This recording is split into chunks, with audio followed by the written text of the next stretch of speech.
सूरदास का अगला पद है भ्रमर गीत से लिया गया है। भ्रमर जो है वो भौरा को कहा जाता है। यहाँ पर भ्रमर ऊधो के लिए कहा गया है। ऊधो जब ब्रज आते हैं योग की शिक्षा देने के लिए, तो वहाँ पर ब्रज प्रेमियों को देखकर उसी ही रंग में वो रंग गए। इसके पश्चात जब वह लौटकर मथुरा गए तो कृष्ण से ब्रज के लोगों की प्रेम का वर्णन किया कि वह कृष्ण के प्रेम में किस प्रकार से लीन है। तब कृष्ण ने ऊधो से अपनी यह व्यथा कही कि ऊधो मोहि ब्रज बिसरत नहीं। हे ऊधो, यह ब्रज जो है बिसरत नहीं मतलब मुझे भूलता नहीं है। हंस सुता की सुंदर कगरी, हंस सुता मतलब जमुना जी, जमुना की सुंदर कगरी, कगरी यानी किनारा, अरु कुंजन की छाही और कुंज के बागीचे की छाई, ये दोनों चीज़ हमें भूलता नहीं है। वै सुरभि वै वच्छ दोहनी खरिक दुहावन जाही। सुरभि मतलब गाय, वे गायें, वे बछड़ों का दोहना और खरिक जहाँ पर गाय दूही जाती हैं, तो वो स्थान हमें भूलता नहीं। क्या नहीं भूलता? वे गायें, वे गायों के बच्चों का दूध पीना और उन गायों को दूहने के लिए उस स्थान पे जाना।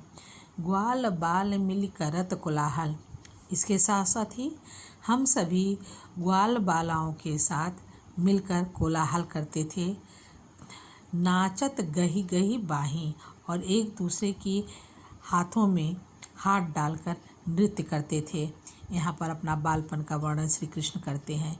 यह मथुरा कंचन की नगरी, वह सुख जो था उसके स्थान पर यह मथुरा तो क्या है? कंचन की नगरी है, सोने की नगरी है।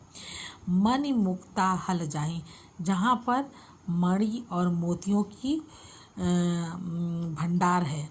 कहने का तात्पर्य है कि मथुरा में सारे ऐश्वर्य वैभव सब कुछ है, लेकिन जब वही सूरत आवती वा सुख की, जब उस सुख की, कौन से सुख के?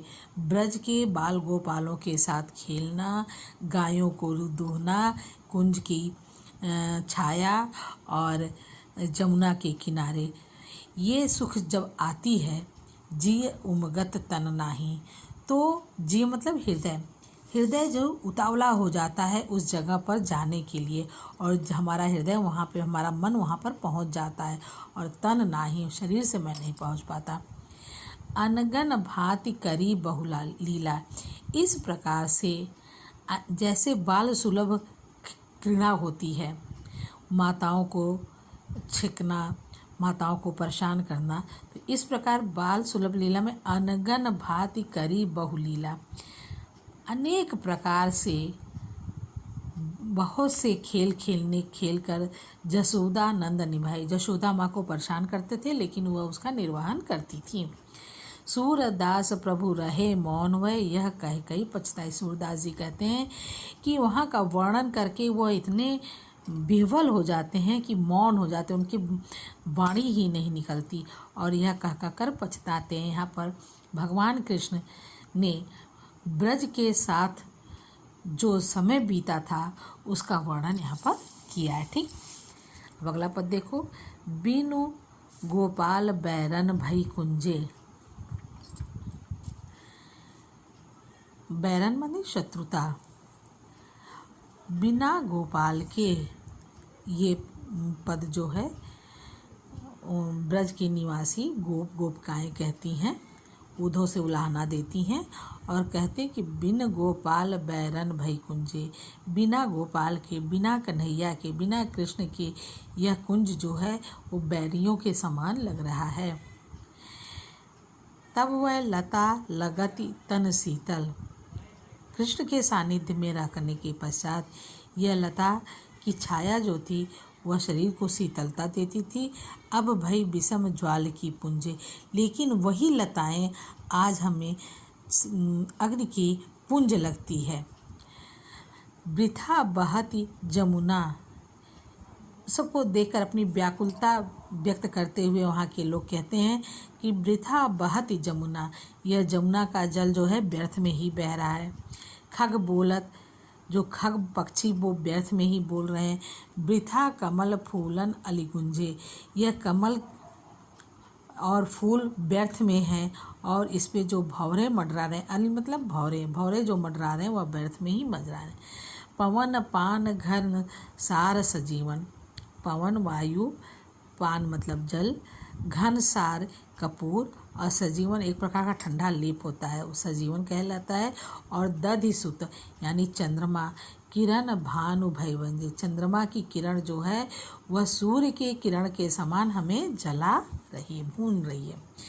यह ऊधो कहियो माधो सो मदन मार कीन ही हम लुंजे, हे ऊधो मेरी एक प्रार्थना है कि जा कर के माधव से कहना कि मदन, मदन यानी कामदेव, कामदेव ने हमें अपने कामना से क्या कर दिया है, लुंज कर दिया है, मतलब छीड़ कर दिया, मार डाला है।